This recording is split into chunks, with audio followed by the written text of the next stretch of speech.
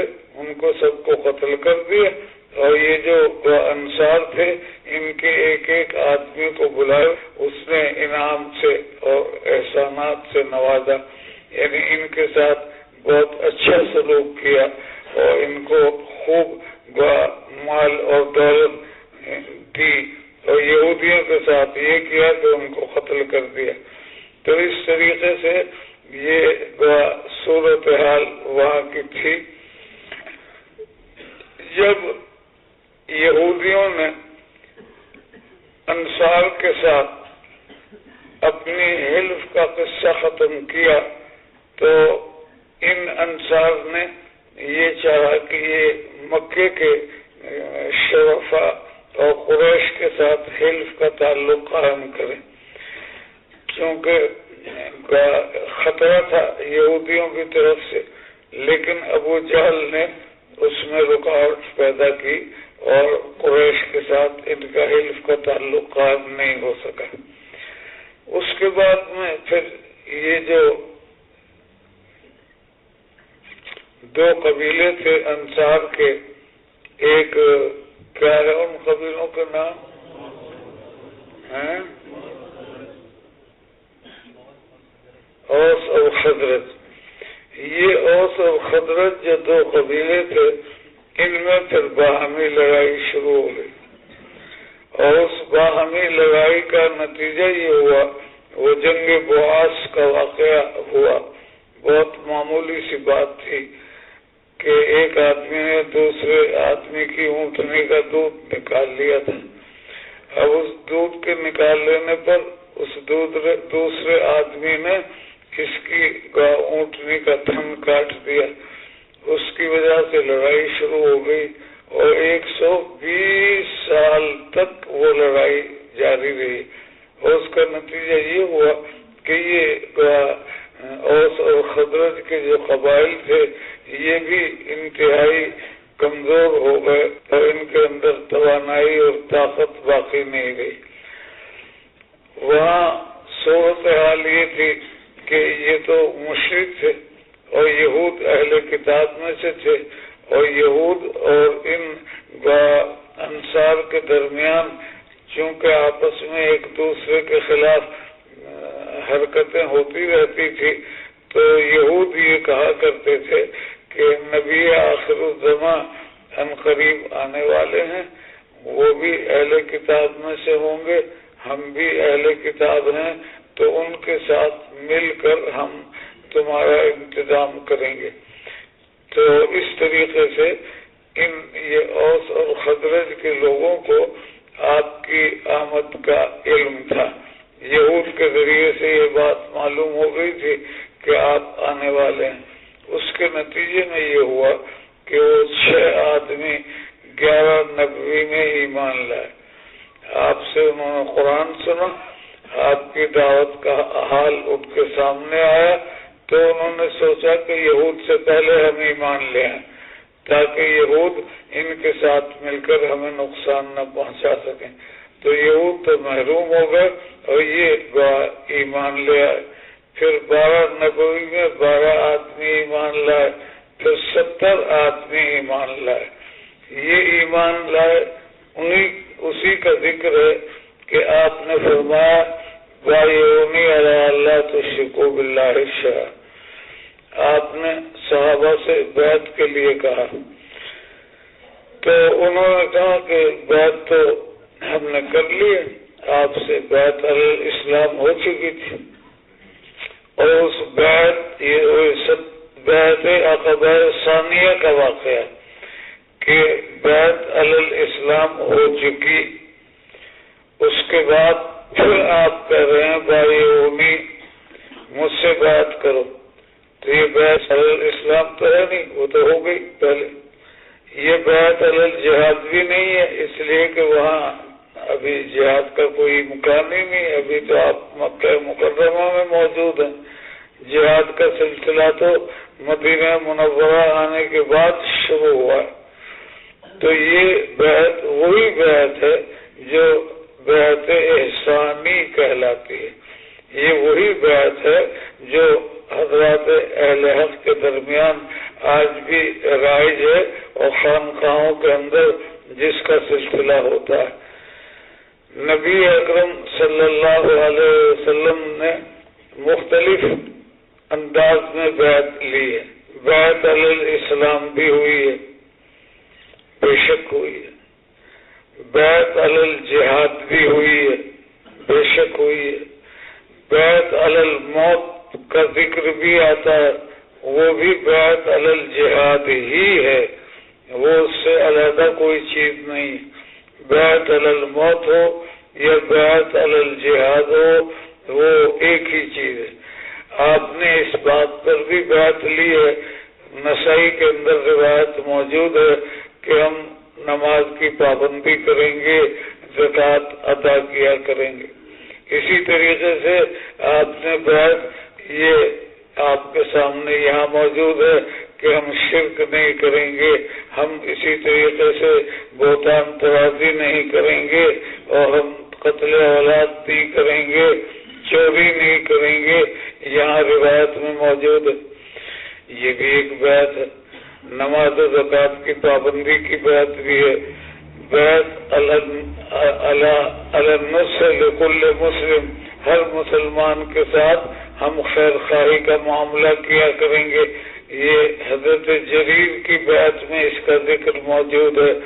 اسی طریقے سے بیعت اس پر بھی لی گئی ہے کہ ہم حق کو بیان کرنے سے کبھی گریز نہیں کریں گے، ہم حق کا کتمان نہیں کریں گے، ہم حق کا اظہار کریں گے، ہم حق کا اعلان کریں گے۔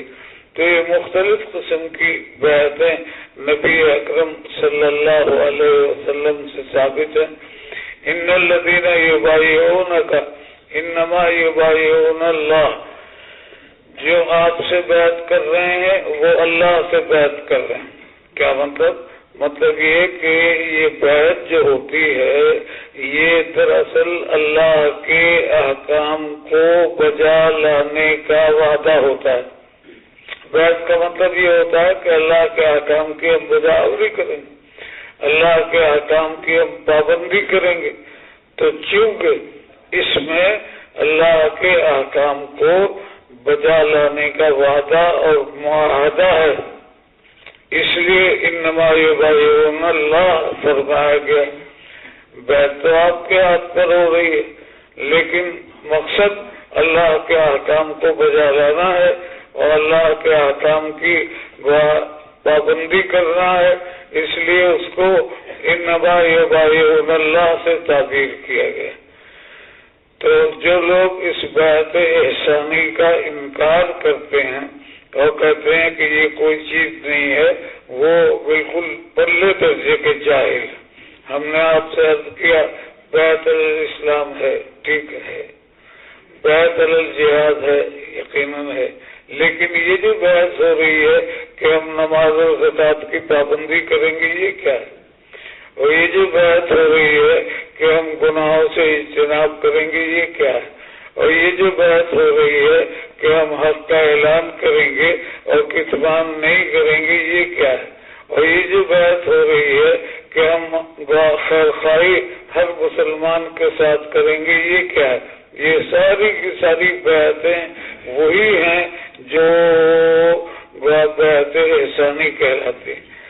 یہ نماز اور زکوٰۃ کی پابندی کی بیعت کا ذکر نسائی میں موجود ہے۔ لکل مسلم کی بیعت کا ذکر خود بخاری میں ہے۔ ترک معاصی کی بیعت کا ذکر یہاں بخاری میں ہے۔ اسی طریقے سے ہم کتمان حق نہیں کریں گے، اس کی بیعت کا ذکر بھی نسائی کے اندر ہے۔ تو یہ اپنی جگہ پر ایک ثابت شدہ حقیقت ہے۔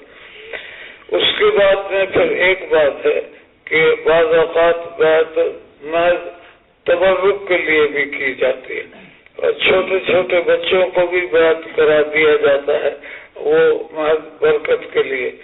بعض اوقات ایسا ہوتا ہے کہ بعض توبہ کی غرض سے کوئی آدمی کسی اللہ والے کے ہاتھ پر بیعت کرتا ہے، لیکن یہ ضروری ہے کہ جس شخص سے بیعت کی جائے وہ متبع شریعت ہو، وہ شریعت کا پابند ہو۔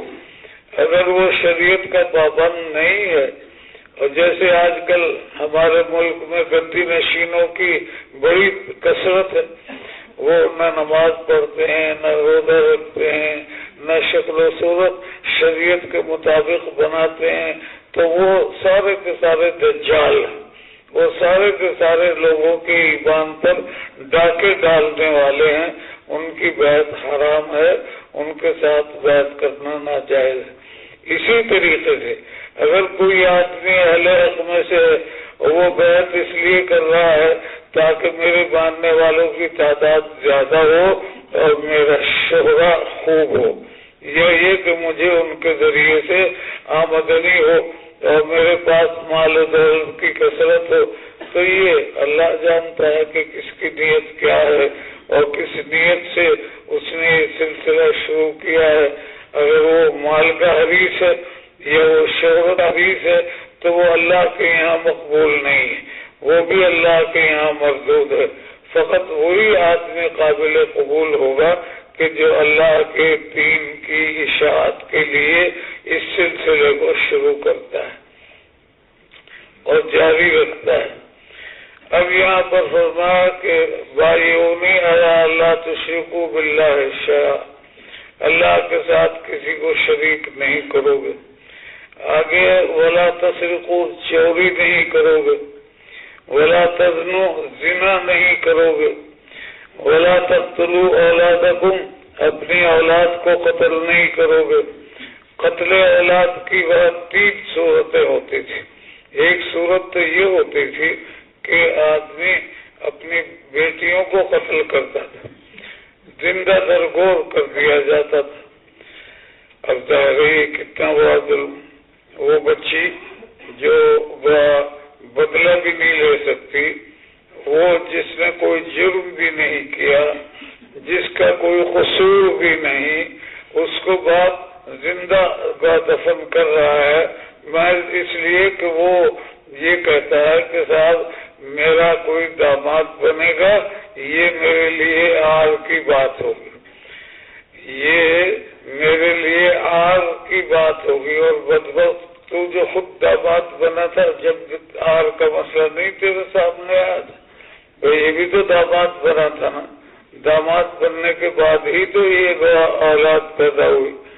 تو ان کے یہاں ایک تصور یہ تھا کہ بچیوں کو زندہ دفن کر دیا کرتے تھے آگ کے خوف سے۔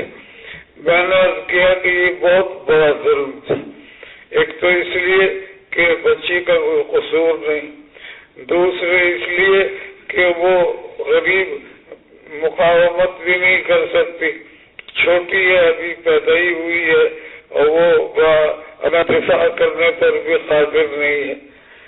دوسری ایک وجہ یہ ہوا کرتی تھی کہ ان کو یہ خیال ہوتا تھا کہ اگر ہم اولاد کو باقی رکھیں گے تو پھر ہمارے لیے معاش کا مسئلہ کھڑا ہو جائے گا، ہم خود تنگی میں مبتلا ہیں، اور اس تنگی میں مبتلا ہونے کے ساتھ اگر اولاد کو بھی برقرار رکھا گیا تو ان کے لیے کہاں سے کھانے پینے کا انتظام کریں گے۔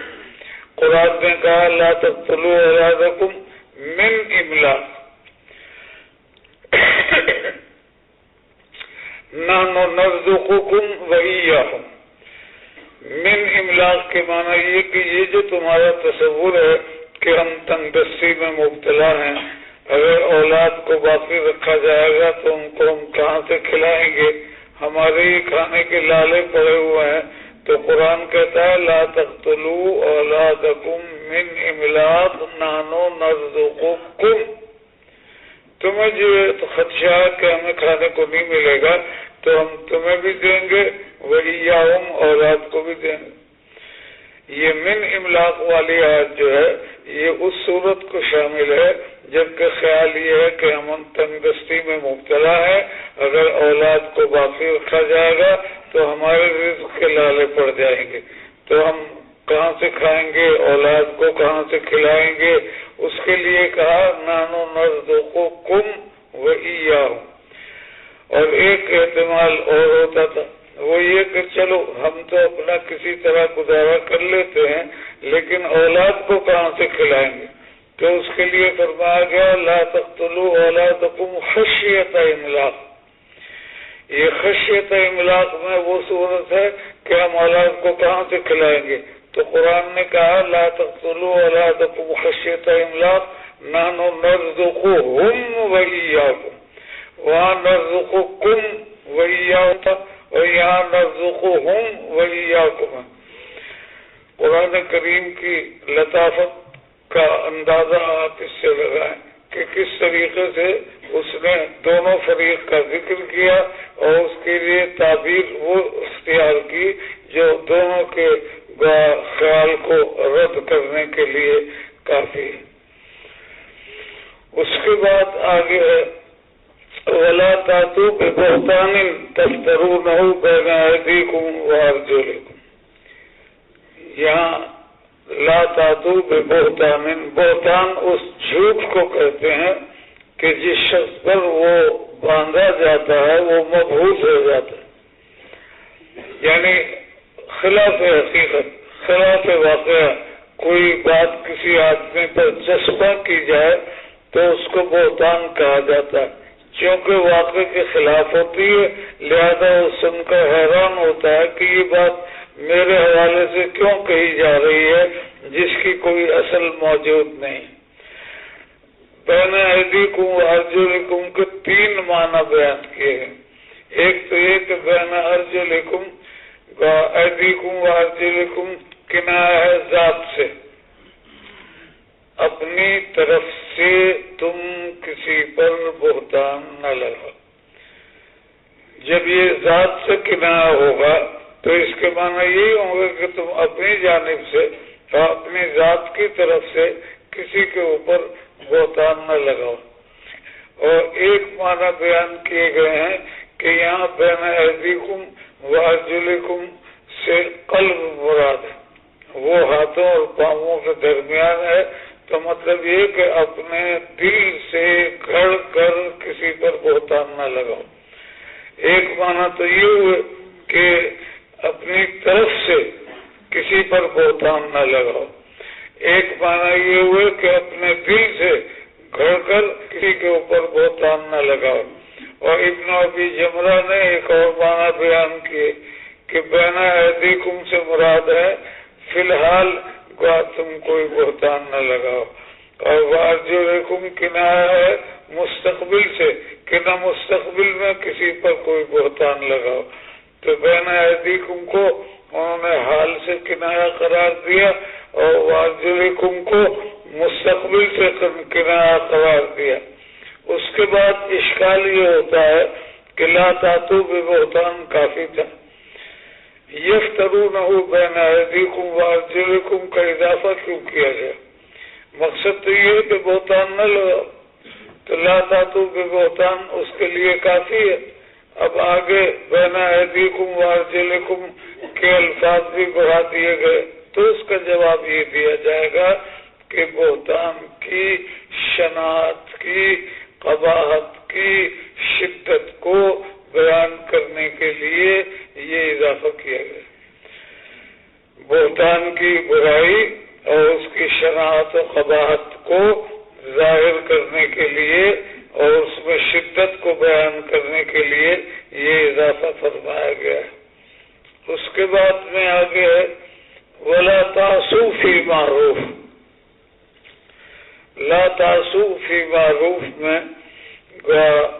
یہ فرمایا کہ معروف کی میں نافرمانی نہ کرو.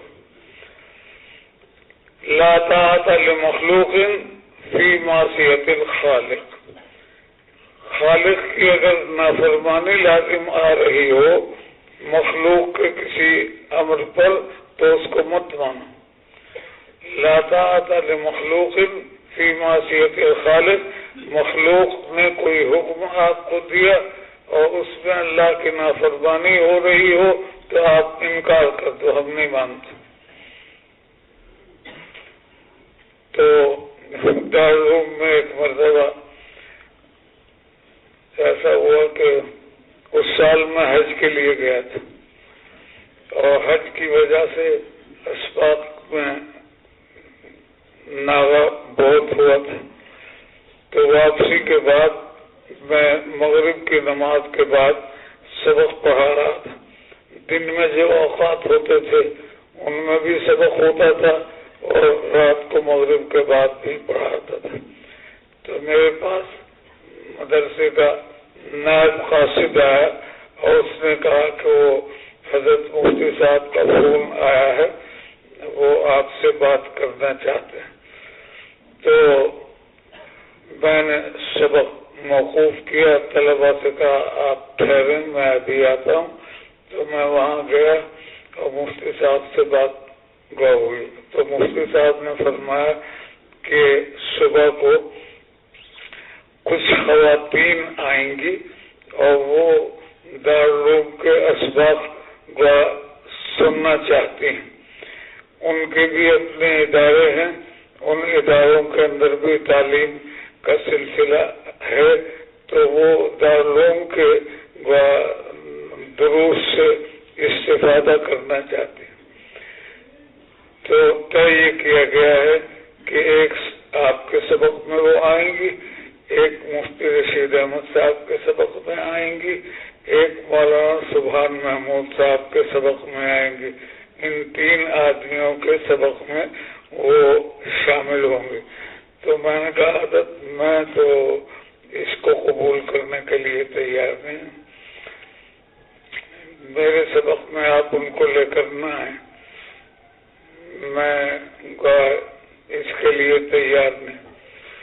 تو مفتی صاحب نے کہا کہ نہیں، وہ تو جو یونیورسٹیوں میں جانے والی لباس ہوتی ہیں ان کا وہ کوئی خاص لباس ہوتا ہے، وہ پہن کر آئیں گی تو اس لیے کوئی مذاکرہ نہیں. میں نے کہا کہ ان کے چہرے تو کھلے ہوئے ہوں گے کہ ہاں وہ تو ہوں گے. تو وہ مجھے پیار سے اور محبت سے اس بات پر آمادہ کرنے لگے کہ نہیں آپ کا سبق پڑھائیں، کوئی مذاکرہ نہیں.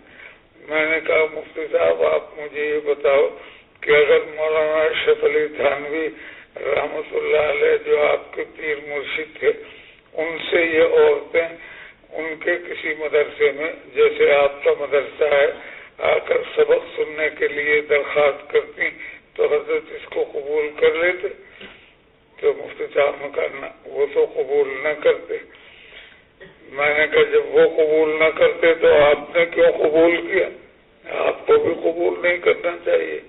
تو کہنے لگے کہ نہیں وہ قبول نہ کرتے مگر مجھے اجازت دے دیتے. میں نے کہا کہ میرا فیصلہ یہ ہے کہ اگر آپ ان سے اس طرح کی اجازت مانگتے تو وہ آپ پر بہت برہم ہوتے. آپ تو یہ کہہ رہے ہیں کہ وہ مجھے اجازت دے دیتے. میں یہ کہتا ہوں کہ اگر آپ ان سے اس کی اجازت مانگتے تو وہ بہت سخت ناراض ہو جاتے. تو آپ نے زور سے ٹیلی فون رکھا، مار دیا. یعنی میں چونکہ راضی نہیں ہوا اور میں نے انکار کر دیا اور بحث بھی کی تو وہ خفا ہوا. خیر مجھے کیا پرواہ ہوتی، میں وہاں سے آیا اور میں نے سبق پڑھا. کسی کو اشارتاً بھی میں نے یہ نہیں بتایا کہ کیا بات تھی. میں یہ ہوتا ہے طالب علموں کو میں بتاتا بھائی مفتی صاحب یہ کہہ رہے تھے، میں نے نہ بالکل نہ صراحتاً نہ اشارتاً کسی طرح میں نے اس کا یاد نہیں کیا.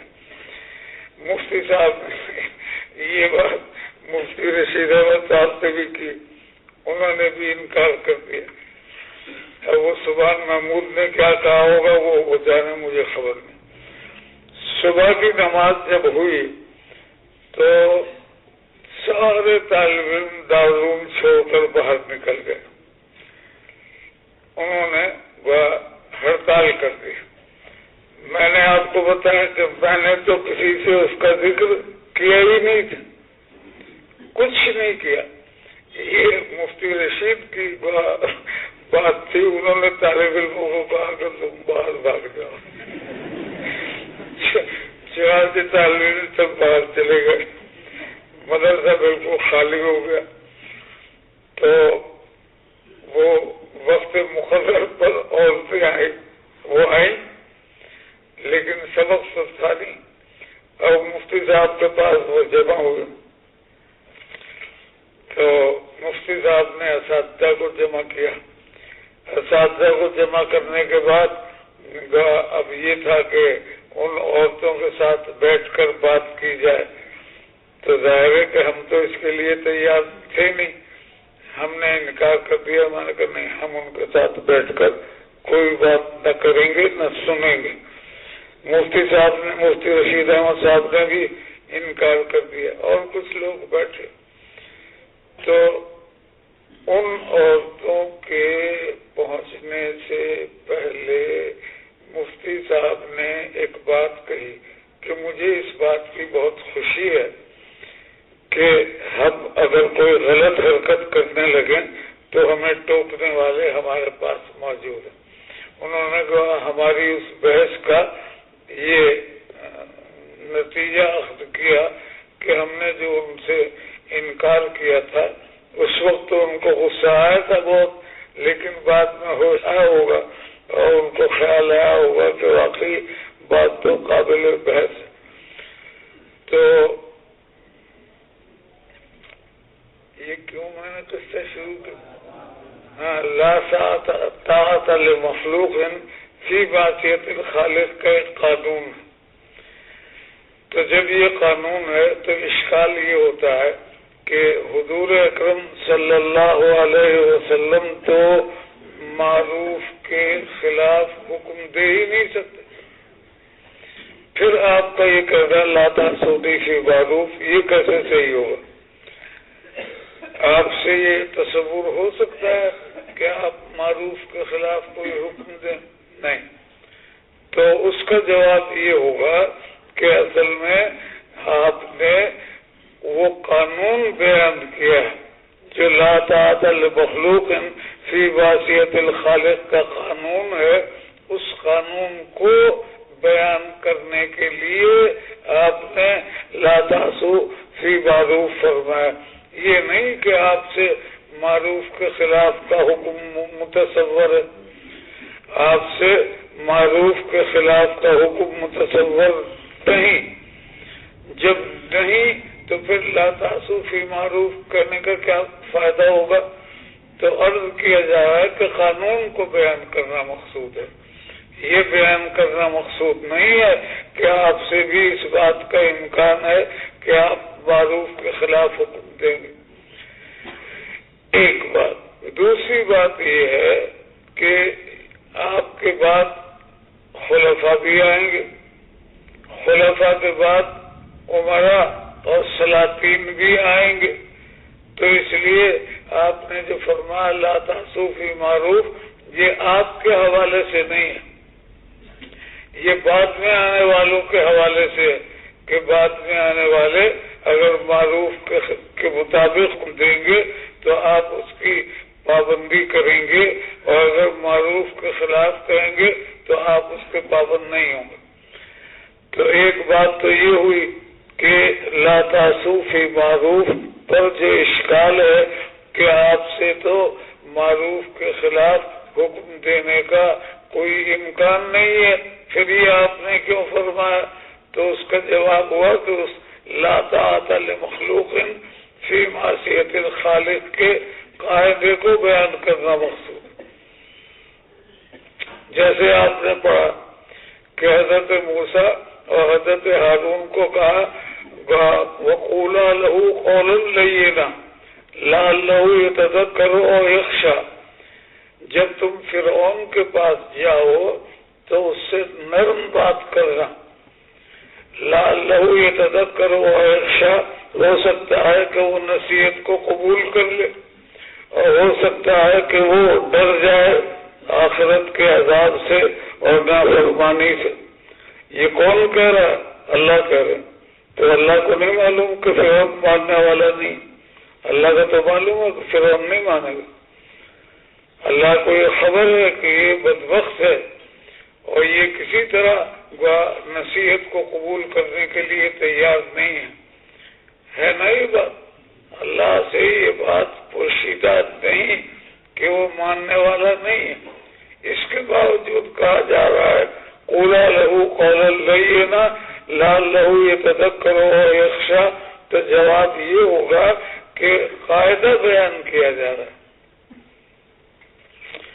قاعدہ بیان کیا جائے کہ جب تم کسی کو نصیحت کرنے کے لیے قدم اٹھاؤ تو نرم بات کرو. قانون یہ ہونا چاہیے کہ تانا نہ دیا جائے. قانون یہ ہونا چاہیے کہ مخاطب کو رسوا نہ کیا جائے. محبت کے ساتھ، ملاطفت کے ساتھ، ادعو الی سبیل ربک بالحکمہ والموعظۃ الحسنہ وجادلہم باللتی ہی احسن. جیسے وہاں قانون بیان کرنا مقصود ہے، اسی طریقے سے یہاں بھی قانون بیان کرنا مقصود ہے.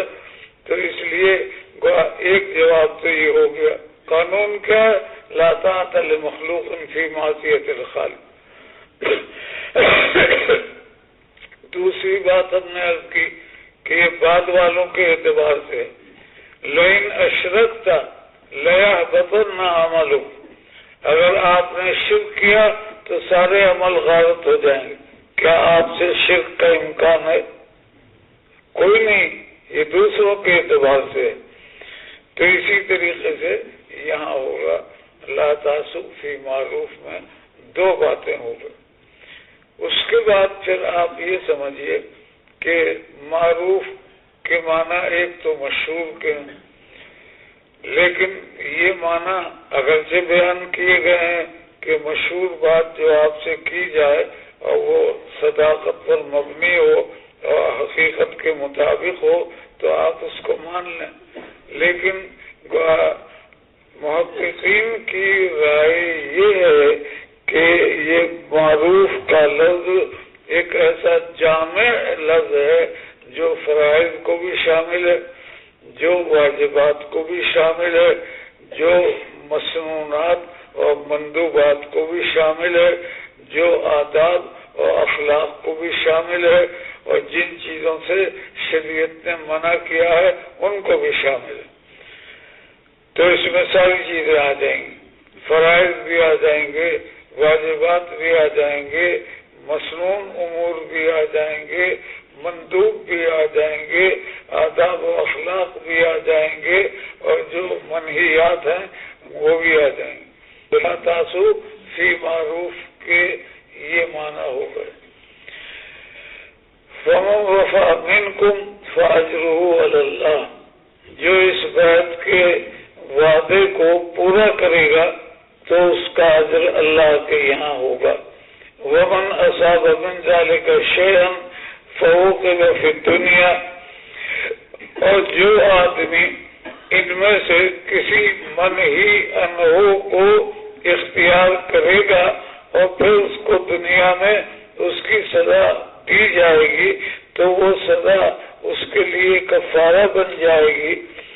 ومن اصاب من ذلک شیئا، اور جو آدمی ان منہیات میں سے کسی کا ارتکاب کرے گا اور پھر اللہ اس کی پردہ داری فرمائیں گے تو وہ اللہ کے حوالے ہے.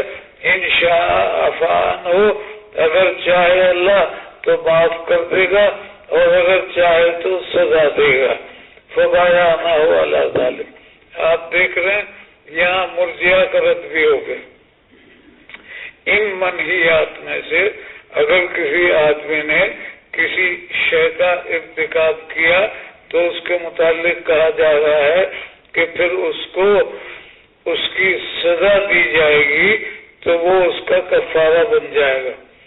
تو آپ کا یہ کہنا کہ معصیت نقصان نہیں دیتی یہ غلط ہے۔ یہاں تو سزا کا ذکر کہ اگر کوئی آدمی ان گناہوں میں سے کسی گناہ کا ارتکاب کرے گا تو وہ اس کو سزا بھی ہو سکتی ہے، اور یہ اور بات ہے کہ پھر وہ سزا اس کے لیے کفارہ بنے گی یا نہیں بنے گی۔ تو اس لیے مرجئہ کا رد ہو گیا اور معتزلہ اور خوارج کا رد بھی ہو گیا، اس لیے کہ یہاں یہ کہا گیا ہے کہ اگر اللہ نے پردہ پوشی کی تو اللہ معاف بھی کر سکتے ہیں آخرت میں اور سزا بھی دے سکتے ہیں۔ اور خوارج کہتے ہیں کہ کبیرہ کا جو مرتکب ہوتا ہے وہ ایمان سے نکل جاتا ہے، اس کے لیے معافی کا کوئی سوال ہی نہیں، اور یہاں معافی کا ذکر ہے کہ اگر دنیا میں اس کو سزا نہیں ملی، ارتکاب اس نے کبیرہ کا کیا ہے، تو وہ آخرت میں یا اللہ اس کو معاف کر دیں گے اور یا اس کو سزا دیں گے۔ تو اس بنا پر معتزلہ اور خوارج کا رد بھی ہو گیا، اور اسی طریقے سے مرجئہ کا رد بھی ہو گیا۔ اس کے بعد پھر یہاں ایک اشکال ہوتا ہے، اشکال یہ ہوتا ہے کہ یہاں تو بایعونی علی اللہ تشرکوا باللہ شیئا کا، اور شرک کی تو مغفرت نہیں ہے۔ گناہوں میں پہلا گناہ یہ تھا کہ اللہ کے ساتھ شریک نہ کرو، اور پھر اس کے بعد دوسرے گناہوں کا ذکر کیا گیا تھا۔ تو اب آخر میں یہ کہا جا رہا ہے کہ اگر کوئی آدمی ان میں سے کسی گناہ کا ارتکاب کرے گا تو دو احتمال ہیں۔ ایک احتمال یہ ہے کہ اس کی سزا اس کو دنیا میں دے دی جائے، ایک احتمال یہ ہے کہ اللہ پردہ داری کریں اور دنیا میں اس کی سزا اس کو نہ دی جائے۔ جب اس کو دنیا میں سزا دی جائے گی تو پھر وہاں مسئلہ پیدا ہوگا کہ وہ سزا کفارہ ہوگی یا نہیں ہوگی، اور اگر دنیا میں سزا نہیں دی جائے گی اور پردہ پوشی ہوگی تو پھر وہاں دو احتمال ہے کہ اللہ معاف بھی کر سکتے ہیں اور اللہ سزا بھی دے سکتے ہیں۔ تو سوال یہ ہے کہ اگر دنیا میں کسی نے شرک کیا ہے تو کیا اللہ آخرت میں اس کو معاف فرمائے گا؟ شرک کی تو کوئی معافی نہیں۔ اشکال سمجھ میں آ رہا ہے نہیں آ رہا؟ اشکال یہ ہے کہ ان کبائر میں سے کسی کبیرہ کا اگر ارتکاب کیا گیا اور دنیا میں اللہ نے پردہ پوشی کی اور اس کو سزا نہیں دی گئی تو آخرت میں یہ بھی امکان ہے کہ اللہ معاف فرما دے اور یہ بھی امکان ہے کہ سزا دیں۔ تو کیا شرک کے بارے میں بھی یہ امکان ہے کہ اللہ تعالیٰ معاف فرما دے؟ تو شرک کے بارے میں تو ظاہر ہے کہ یہ طے شدہ بات ہے کہ اس میں معافی نہیں۔ تو اس کا ایک جواب یہ دیا گیا ہے کہ اصل میں یہاں جو بتلایا گیا کہ پردہ پوشی کی صورت میں آخرت میں اللہ چاہیں گے تو سزا دیں گے یا معاف کر دیں گے، یہ شرک کے علاوہ دوسرے گناہوں کے متعلق، یہ شرک کے علاوہ دوسرے گناہوں سے متعلق ہے۔ اور وجہ کیا ہے؟ چونکہ مخاطب مسلمان ہے۔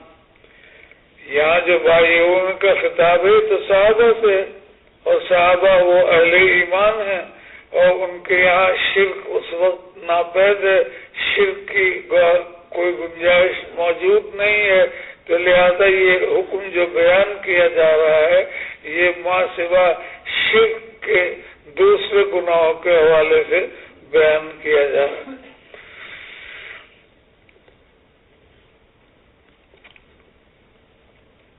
اور ایک صورت علامہ نووی نے یہ بیان کی ہے کہ مخصوص ہے، عام میں تخصیص کی جائے گی، اور تخصیص کیا کی جائے گی کہ باقی سب کی بخشش ہوگی لیکن شرک کی بخشش یہ مقصود من العام ہے. تمام میں تو یہی قائل ہوگا، لیکن شرک کو اس سے مستثنا رکھا جائے گا کہ اس کے اندر بخشش نہیں ہے. یہ مسئلہ ہو گیا. اب اس کے بعد میں مسئلہ یہ ہے کہ یہ حدود کفارات ہیں یا نہیں. حضرات محدثین کی رائے یہ ہے کہ حدود کفارات ہیں، اور اسی طریقے سے امام شافعی کی رائے بھی یہی ہے کہ حدود کفارات ہیں، اور اسی طرح امام احمد کی رائے بھی یہی ہے کہ حدود کفارات ہیں. آپ چاہے کہہ دو کہ حدود کفارہ ہیں یا آپ کہہ دو حدود سواتر ہیں. اگر آپ یہ کہیں گے کہ حدود سواتر ہیں تو اس کا مطلب بھی یہی ہوگا کہ حد کے قائم ہونے کے بعد وہ گناہ ختم ہو جائے گا، گناہ کی معافی ہو جائے گی. تو حضرات محدثین کی رائے، خود بخاری کی رائے یہ ہے کہ حدود کفارات ہیں اور ان کے قائم ہو جانے کے بعد میں گناہ معاف ہو جاتا ہے. اور یہی رائے امام احمد ابن حنبل اور امام شافعی رحمۃ اللہ علیہ کی بھی ہے. لیکن امام ابو حنیفہ سے اس سلسلے میں کوئی نقل منقول نہیں ہے. صاحبین سے بھی اس سلسلے میں کوئی نقل موجود نہیں ہے. لیکن متاخرین احناف وہ اس بات کے قائل ہیں کہ حدود زواجر ہیں، سواتر نہیں، اور حدود کفارہ نہیں. علامہ ابن حمام رحمۃ اللہ علیہ نے فتح القدیر میں یہی کہا ہے کہ حدود کفارہ نہیں، وہ زجر کے لیے اور لوگوں کو گناہوں سے باز رکھنے کے لیے مشروع. اسی طریقے سے بحر الرائق میں ابن نجیم رحمۃ اللہ علیہ نے بھی یہی دعویٰ کیا ہے کہ یہ حدود زواجر ہیں، سواتر نہیں، یہ کفارہ نہیں ہے. حد کے قائم ہو جانے کے بعد گناہ معاف نہیں ہوتا، توبہ کرنا ضروری ہوگا. اسی طریقے سے علامہ حسکفی رحمۃ اللہ علیہ نے در مختار میں یہی کہا ہے کہ یہ حدود زواجر ہیں، یہ سواتر نہیں ہے. حد کے قائم ہونے سے گناہ معاف نہیں ہوتا، توبہ کرنی پڑتی ہے. میں نے عرض کیا تھا امام ابو حنیفہ اور صاحبین سے اس سلسلے میں کوئی نقل موجود نہیں ہے کہ یہ سواتر ہیں یا زواجر ہیں. اور عرض کیا گیا کہ ابن حمام نے فتح القدیر میں دعویٰ کیا ہے کہ یہ زواجر ہیں، یہ سواتر نہیں ہے. حد قائم ہوگی، گناہ معاف نہیں ہوگا. یہ تو لوگوں کی عبرت کے لیے دنیا کے اندر مشروع ہوئی ہیں، اور اس سے گناہ کی معافی نہیں ہوتی، اس کے لیے توبہ ضروری. ابن نجیم نے البحر الرائق میں یہی بات کہی ہے. علامہ حسکفی رحمۃ اللہ علیہ نے در مختار میں یہی بات کہی ہے. صاحب ہدایت کے کلام سے یہ سمجھ میں آتا ہے کہ اصل ان کی زواجر ہونا ہے اور ضمناً کفارے کا فائدہ بھی ہو جاتا ہے. انہوں نے دونوں چیزوں کی رعایت کی، یعنی یہ کہ اصل میں تو یہ حدود مشروع ہوئی ہیں زجر کے لیے اور لوگوں کو گناہوں سے باز رکھنے کے لیے. باقی یہ کہ اس میں ضمناً کفارے کی بات بھی آ جاتی ہے. کیا مطلب؟ مطلب یہ ہے کہ ایک آدمی کے اوپر حد قائم کی گئی، حد کے قائم ہونے کے بعد وہ سیدھا ہو گیا، گناہ اس نے چھوڑ دیے، تو اب وہ اس کے لیے کفارہ بھی ہو جائے. ضمناً اس کو ستر کا فائدہ حاصل ہوگا، یعنی جیسے کہ عرض کیا جا رہا ہے کہ گناہ کے ارتکاب کے بعد حد قائم ہوئی، یہ زجر تھا۔ اس حد کے قائم ہونے کے بعد اس نے گناہ سے اپنے آپ کو بچانے کا اہتمام کیا، گناہ سے باز رہنے کی اس نے کوشش کی، تو پھر وہ کفارہ بھی ہو جائے گی۔ علامہ انور شاہ کشمیری رحمت اللہ علیہ نے بھی یہی فرمایا ہے کہ حضرات حنفیہ کا مذہب اس سلسلے میں واضح نہیں، اور خلاصہ پھر انہوں نے یہی بیان کیا ہے کہ اصل میں ان کی مشروعیت تو زجر کے لیے ہے، لیکن ضمناً یہ سواتر بھی ہو سکتے ہیں۔ قرآن مجید جو حضرات یہ کہتے ہیں کہ یہ حدود کفارہ ہے، وہ قرآن مجید کی آیت سے استدلال کرتے ہیں، فَمَن لَّمْ يَجِدْ فَصِيَامُ شَهْرَيْنِ مُتَتَابِعَيْنِ تَوْبَةً مِّنَ اللَّهِ۔ سورہ نساء کے اندر قتل خطا کے حوالے سے بیان ہوا ہے، کئی صورتیں وہاں بیان کی گئی ہیں۔ ایک صورت کے بارے میں کہا جا رہا ہے فَمَن لَّمْ يَجِدْ، اگر وہ تحریر رقبہ پر قادر نہیں ہے تو فَصِيَامُ شَهْرَيْنِ مُتَتَابِعَيْنِ تَوْبَةً مِّنَ اللَّهِ، 2 مہینے مسلسل روزے رکھے، یہ حد ہے اس قتل کی، یہ سزا ہے، اور اس کو توبۃ من اللہ کہا گیا ہے، لہذا معلوم ہوا کہ حد سے گناہ معاف ہو جاتا ہے۔ وہ حد جو ہے وہ توبہ کے قائم مقام ہے۔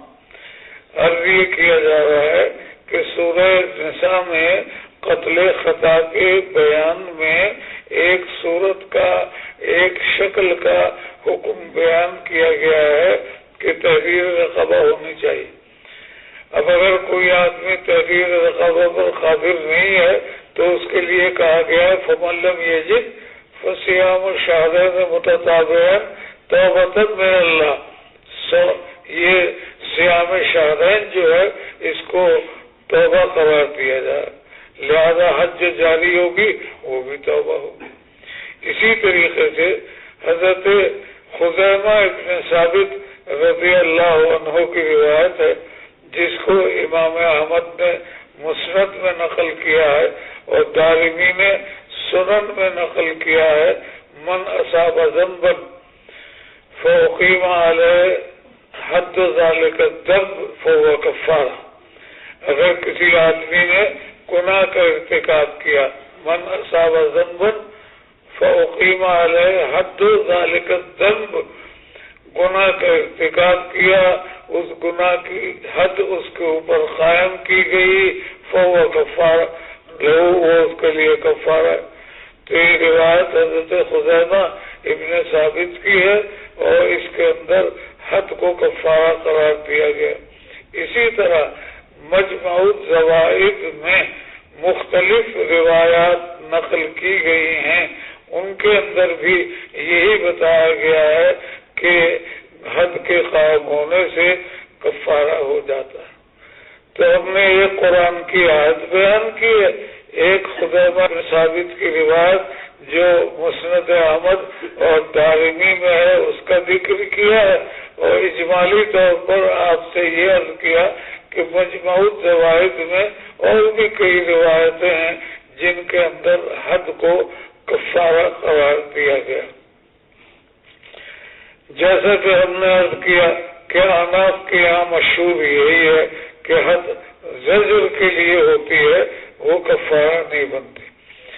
قرآن مجید کی آیت ہے وَالسَّارِقُ وَالسَّارِقَةُ فَاقْطَعُوا أَيْدِيَهُمَا جَزَاءً بِمَا كَسَبَا نَكَالًا مِّنَ اللَّهِ فَمَن تَابَ مِن بَعْدِ ظُلْمِهِ فَأَصْلَحَ فَإِنَّ اللَّهَ غَفُورٌ رَحِيمٌ۔ چور اور مرد ہو یا چوری کرنے والی عورت، وَالسَّارِقُ وَالسَّارِقَةُ فَاقْطَعُوا أَيْدِيَهُمَا نَكَالًا مِّنَ اللَّهِ، یہ قطع ید کا حکم جو ہے یہ نکال کے لیے ہے، اور نکال کا مطلب ہوتا ہے عبرت، یعنی یہ لوگوں کو عبرت دلانے کے لیے. تو اس کا مطلب یہی ہوا کہ یہ زجر کے لیے لوگوں کو یہ عبرت دلانے کے لیے ہاتھ کاٹا جا رہا ہے.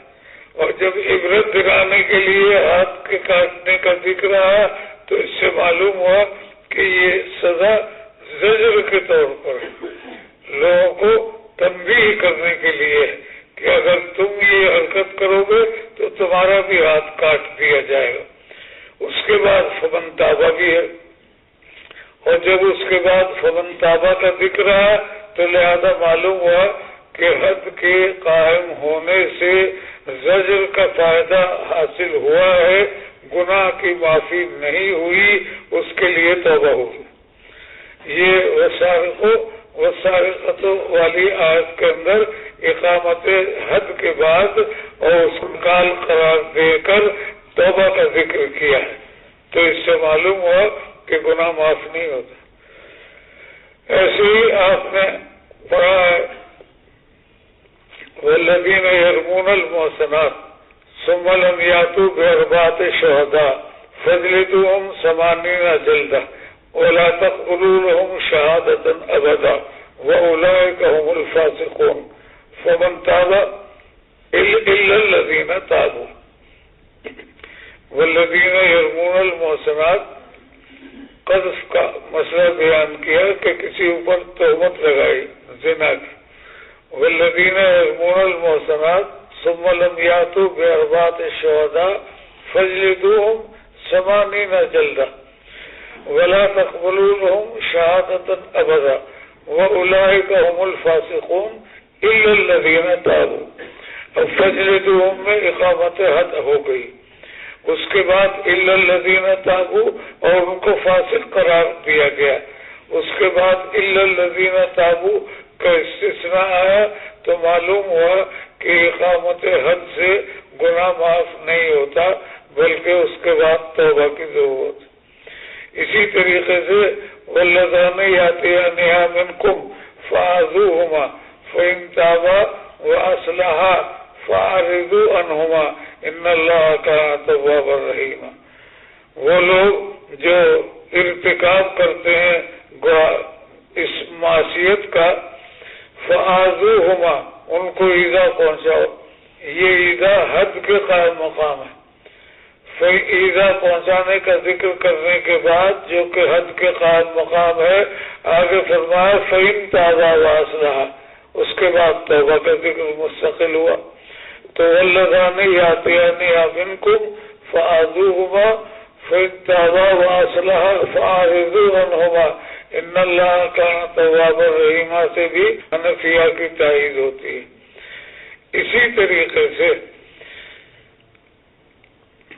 روایت نقل کی گئی ہے کہ ایک آدمی نے چوری کا ارتکاب کیا، وہ پکڑا گیا لیکن چوری کا سامان اس کے پاس نہیں تھا. اس کو آپ کی خدمت میں لایا گیا تو آپ نے کہا کہ سامان نہیں ہے تو شاید تم نے چوری نہیں کی. اس نے کہا نہیں کی ہے. وہ باقاعدہ اقرار کرتا ہے. آپ فرماتے ہیں کہ چوری کا سامان تو ہے نہیں، تو اس سے تو معلوم ہوتا ہے کہ تم نے چوری نہیں کی، لیکن وہ کہتا ہے کہ نہیں کیے. تو آپ نے اس سے فرمایا قل استغفر اللہ واتوب الیہ. تم کہو میں اللہ سے معافی مانگتا ہوں اور توبہ کرتا ہوں کہ آئندہ ایسا نہیں کروں گا. تو اس نے استغفر اللہ واتوب الیہ کہا، توبہ کی. پھر آپ نے فرمایا اللہم تب علیہ، اے اللہ اس کی توبہ قبول کر. تو قطعیت بھی ہوا، قطعیت ہوا ہے. شاید میں نے ذکر نہیں کیا کہ اس نے جب بار بار اس بات کا اقرار کیا کہ میں نے توبہ کی ہے تو اس کا ہاتھ بھی کاٹا گیا، اور ہاتھ کاٹنے کے بعد پھر آپ نے کہا قل استغفر اللہ واتوب الیہ، اور اس نے پھر استغفر اللہ واتوب الیہ کہا، اور پھر آپ نے اللہم تب علیہ کہا. تو اس واقعے سے معلوم ہو رہا کہ ہاتھ کاٹا گیا ہے، اور ہاتھ کے کاٹے جانے کے بعد پھر اس سے توبہ کے لیے بھی کہا جا رہا ہے، تو لہذا معلوم ہوا حد کے قائم ہونے سے گناہ معاف نہیں ہوتا، توبہ ہوتی ہے، توبہ ضروری ہے۔ اس کا ایک مخدومیہ خاتون تھی، وہ حاجیوں کا مال چوری کیا کرتی تھی، پکڑی گئی۔ یہاں ہمارے یہاں ایک چوکیدار تھا، آپ اس میں کوئی مبالغہ نہ کریں، نہ سمجھیں، بڑا وجیح و شکیل قدار آدمی، موٹا چاڑا، اتنی بڑی داڑھی، چوکیدار تھا، وہ جوتے چوری کیا کرتا تھا، اور اس کا طریقہ یہ تھا کہ اس نے ایک جوتے کو آہستہ آہستہ اپنی جگہ سے ہٹا کر دور پہنچا دیا۔ اب وہ جب جوتے والا آیا تو ایک جوتا تو ملتا ہے، دوسرا نہیں ملتا، وہ تھک گیا، ہار گیا، اور وہ دوسرا جوتا نہیں ملا تو وہ ایک کو چھوڑ کے چلا گیا۔ دوسرے بیچارے نے چپل وپل خرید کے اپنا کام چلایا۔ اس طرح یہ کئی جوتے جمع کر لیتا تھا یہ چور، اور پھر بازار میں جا کر بیچتا تھا۔ اب جوتا 50 روپے کا، یہ 20 روپے میں بیچ دیتا ہے، جوتا 100 روپے کا، یہ 50 روپے میں بیچ دیتا ہے۔ تو کسی طریقے سے طلبا نے یہ پتا چلا ہے کہ بازار میں ہمارے جوتے بک رہے ہیں، تو جب اس کا پتا چلا تو پھر اس کو پکڑا گیا، اور پھر اس کا جو حشر ہوا وہ بات کی بات ہے۔ باقی یہ کہ وہ طالب علموں کے جوتے چوری کا آپ اگر دیکھیں اور پھر مجھ سے یہ سنیں کہ یہ چور ہے تو آپ کہیں گے نہیں، بالکل یہ چور نہیں ہے، آپ کو غلط فہمی ہوئی ہے، یہ تو ایسا اچھا آدمی ہے، لیکن وہ تھا خراب آدمی۔ تو ایک مخزومیہ عورت تھی، وہ جوتے چوری کیا کرتی تھی۔ خاندان چونکہ بڑا تھا تو خاندان کے لوگوں نے یہ چاہا کہ اس کو سزا نہ ملے، تو حضرت اسامہ ابن زید کو سفارش کے لیے منتخب کیا گیا، وہ آپ کے محبوب تھے، تو انہوں نے جا کر حضور سے سفارش کی تو آپ برہم ہو گئے۔ اتشفع فی حد من حدود اللہ، کیا اللہ کی حدود میں سفارش کے لیے آئے ہو؟ اور اس موقع پر آپ نے فرمایا کہ اگر فاطمہ بنت محمد بھی غلطی کرے گی تو اس کا بھی ہاتھ کاٹا جائے گا۔ تو بہرحال اس عورت کا ہاتھ کاٹا گیا۔ تو حضرت عائشہ کہتی ہیں کہ بعد میں فحسنت توبتھا، بعد میں وہ ٹھیک ہو گئے۔ فحسنت توبتھا، ہاتھ کے کاٹے جانے کے بعد اس کے لیے توبہ کا ذکر، یہ دلیل ہے اس بات کی کہ حد کے قائم ہونے سے گناہ معاف نہیں ہوتا۔ حضرت ماعز اسلمی کا واقعہ آپ کے سامنے، ان سے بدفعلی کا جرم ثابت ہوا، وہ آپ کے پاس اس کی تلافی کی غرض سے آئے، آپ سے انہوں نے ذکر کیا، آپ نے ادھر منہ پھیر لیا، وہ ادھر آئے، پھر یہاں انہوں نے اپنے جرم کا اقرار کیا، دوسری طرف آپ نے منہ پھیر لیا، پھر انہوں نے ادھر اقرار کیا، 4 مرتبہ اقرار کیا۔ 4 مرتبہ اقرار ہونے کے بعد پھر ان کو رجم کیا گیا۔ تو آپ نے فرمایا لقد تاب توبۃ لو قسمت علی امۃ لوسعتهم، لقد تاب توبۃ لو قسمت علی امۃ لوسعتهم، ایسی توبہ کی ہے کہ ایک پوری جماعت کو پر اس کو اگر تقسیم کیا جائے تو ان کے لیے وہ کفایت کرے۔ یہ تمام کے تمام دلائل اس بات کے لیے پیش کیے گئے ہیں کہ حدود زواجر ہیں، سواتر نہیں۔ حد کی وجہ سے گناہ کا کفارہ نہیں ہوتا بلکہ توبہ کی ضرورت ہے۔ اس کے علاوہ انما جزاء الذین یحاربون اللہ ورسولہ ویسعون فی الارض فسادا ان یقتلوا او یصلبوا اور تقطع ایدیہم وارجلہم من خلاف اور ينفوا من الارض ذلك لهم خزي في الحياة الدنيا وفي الآخرة عذاب شديد إلا الذين تابوا من قبل أن تقدروا عليهم فإن الله غفور رحيم. یہاں 4 فریق بیان کیے گئے. ایک فریق وہ ہے جس نے قتل کا ارتکاب کیا، ان کی سزا قتل ہے. انما جزاء الذين يحاربون الله ورسوله ويسعون في الارض فسادا ان يقتلوا. یہ ان يقتلوا ان کے لیے ہے کہ جنہوں نے قتل کیا. یہ ڈاکو ہیں اور یہ ڈاکہ ڈالنے والے قتل کا ارتکاب کر رہے ہیں، تو اس کی سزا یہ ہوگی کہ ان کو قتل کیا جائے. اور یصلبوا یا ان کو سولی پر لٹکایا جائے گا. یہ وہ لوگ ہوں گے جو قتل بھی کریں گے اور مال بھی چھین لیں گے. 2 کام. پہلی جماعت وہ تھی کہ صرف قتل کا ارتکاب انہوں نے کیا تھا، تو قتل کا ارتکاب کرنے کی وجہ سے ان کو قتل کیا گیا. ان یقتلوا. اور یصلبوا یہ وہ لوگ ہیں کہ جنہوں نے قتل بھی کیا ہے اور مال بھی لوٹ لیا ہے. اب یہ پکڑے جا رہے ہیں تو ان کے ساتھ یہ ہوگا کہ ان کو سولی پر لٹکایا جائے گا. اور تقطع ایدیہم وارجلہم من خلاف. یہ وہ لوگ ہوں گے کہ قتل انہوں نے نہیں کیا لیکن مال چھین لیا.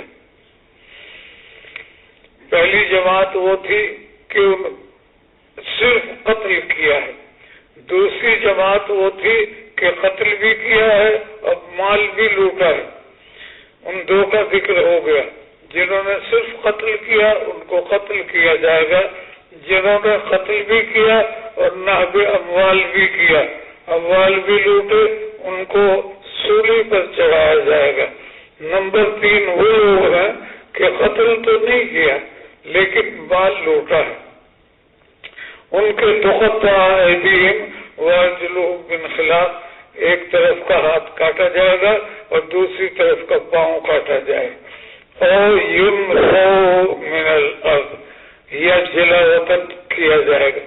یہ وہ لوگ ہوں گے کہ نہ قتل کیا نہ مال لوٹا لیکن اس کی تیاری کی، اس کے لیے اقدام کیا مگر کامیاب نہیں ہوئے، نہ قتل میں کامیاب ہوئے نہ مال کو لوٹ آئے. ڈاکہ ڈالنے کے لیے، ڈاکہ ڈالنے کے لیے آئے، گھر والوں کو خوف زدہ کیا لیکن مال نہیں لوٹ سکے اور کسی کو قتل نہیں کر سکے. اقدام تو کیا لیکن کامیاب نہ ہوئے. ان کی سزا ہے کہ ان کو جلا وطن کیا جائے. تو 4 فریق ہو گئے. ایک فریق ہوا کہ قتل کا ارتکاب کیا، ان کو قتل کر دیا گیا. ایک فریق وہ ہوا کہ قتل بھی کیا اور نہب اموال بھی کیا، ان کو سولی پر لٹکا دیا گیا. تیسرا فریق وہ ہوا کہ صرف نہب اموال ہوا، مال لوٹا لیکن قتل کی نوبت نہیں آئی. ان کو سزا دی جا رہی ہے کیا کہ ان کے ہاتھ دائیں طرف سے ہاتھ کاٹا جائے گا، بائیں طرف سے پاؤں. اور وہ ہے کہ نہ قتل کی نوبت آئی نہ نہب اموال کی نوبت آئی، لیکن یہ کہ بہرحال ڈاکہ ڈالنے کے لیے وہ آئے اور گھر والوں کو انہوں نے خوف زدہ کیا مگر ناکام واپس گئے.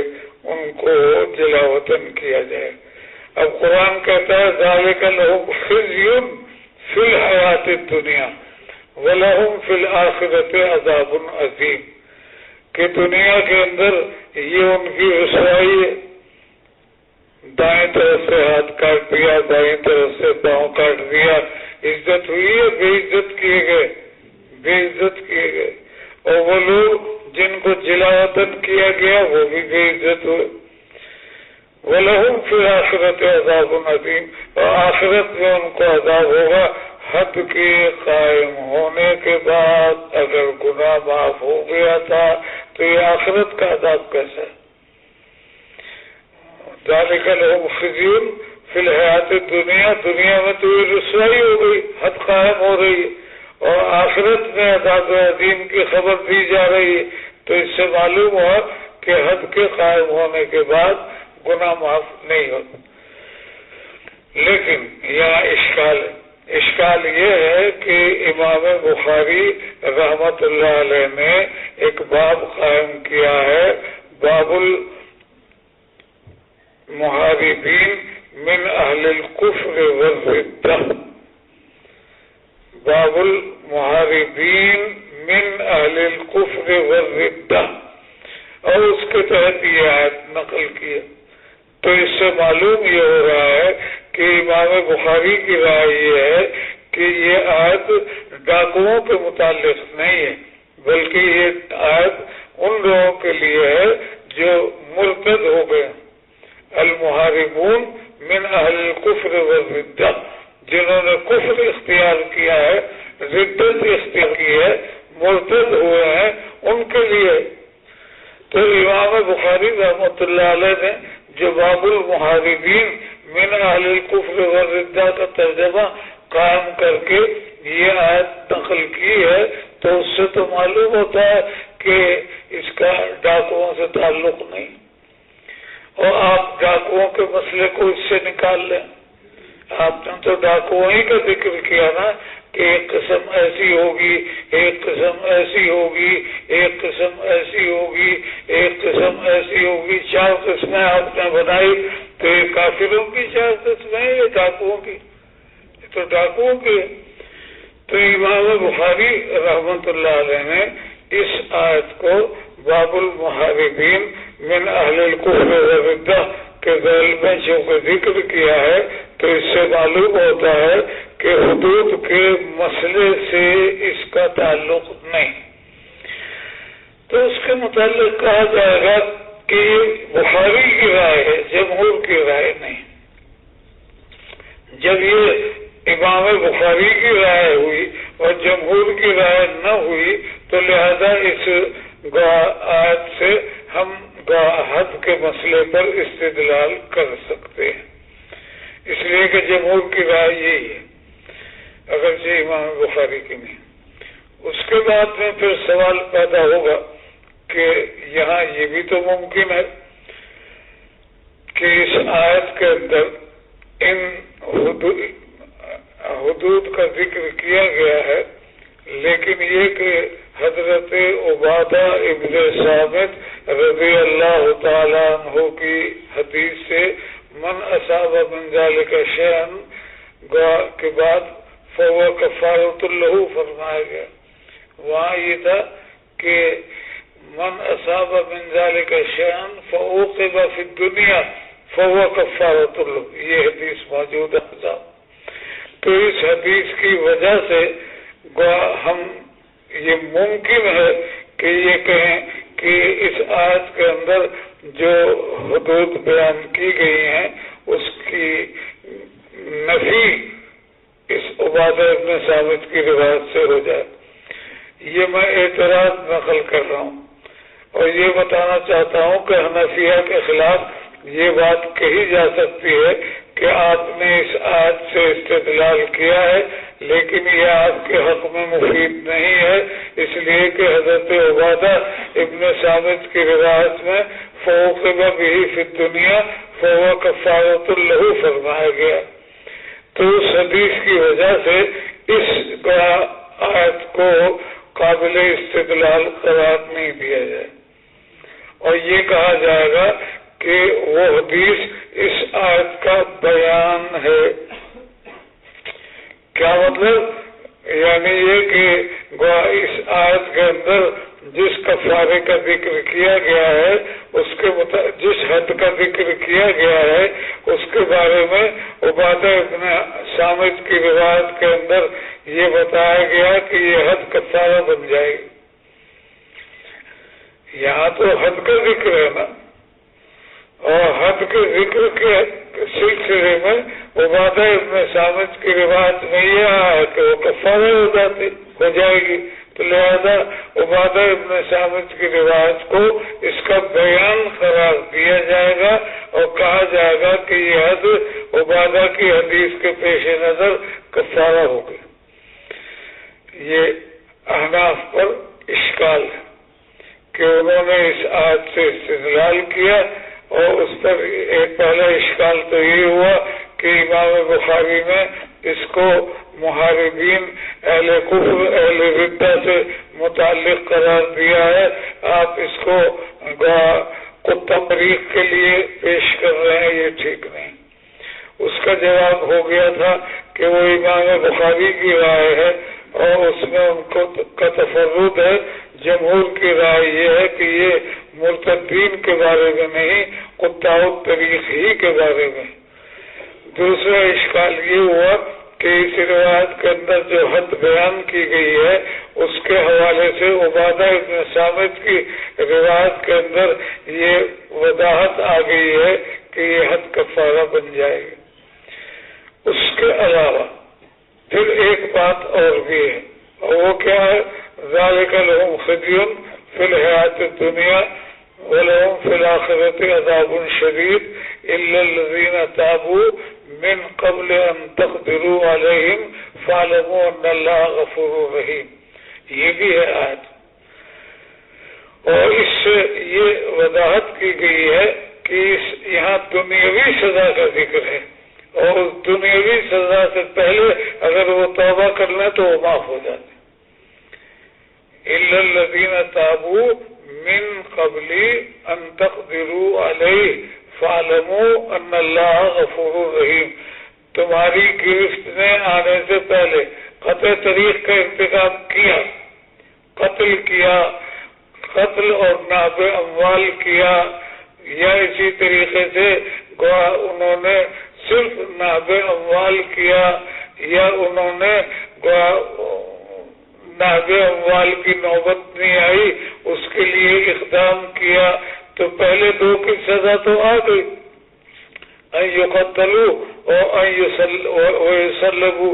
آخر کے جو دو ہیں وہ تو قتل ہو گئے، سولی پر چڑھ گئے، اب یہ دو باقی، ایک وہ ہے جن کا دایاں ہاتھ کاٹا اور بایاں پاؤں کاٹا، ایک وہ ہے جن کو جلا وطن کیا گیا۔